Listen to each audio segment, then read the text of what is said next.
வணக்கம் மக்களே, இன்றைக்கி நம்ம என்ன பண்ண போகிறோம்னா சிக்கன் கட்லட் பண்ண போகிறோம். வாங்க எப்படி பண்ணி பார்க்கலாம். அதுக்கு முன்னாடி மறக்காமல் நம்ம சேனலில் வந்து ஒரு ஃபாலோ மட்டும். இப்போது இட்லி குண்டானில் கறியும் உருளைக்கிழங்கும் வேக வச்சு சேர்த்துக்கலாம். வேக வச்ச உருளைக்கிழங்க மாவு மாதிரி பிசைஞ்சிட்டு வேக வச்ச கறியை பிச்சு போட்டுருங்க. அப்புறம் வெங்காயம், கொத்தமல்லி, சீரகத்தூள், கரம் மசாலா, தனி மிளகாத்தூள், மஞ்சத்தூள், இஞ்சி பூண்டு பேஸ்ட்டு, உப்பு இது எல்லாத்தையும் போட்டு மிக்ஸ் பண்ணுறேங்க. மறக்காம வீடியோவை ஷேர் பண்ணிக்கங்க, சேவ் பண்ணிக்கங்க.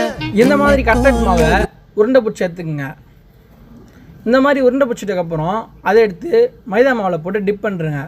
திருப்பி அதை எடுத்து ப்ரெட்டு தூளில் போட்டு ஃபுல்லாக டிப் பண்ணுங்க.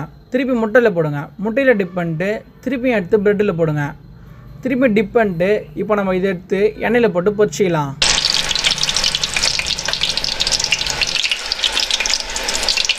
இந்த மாதிரி கோல்டன் ப்ரௌன் கலரில் இதை பொரிச்சிடுங்க.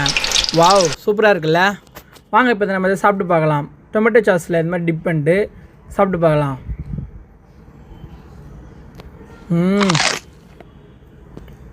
சூப்பராக இருக்குதுங்க.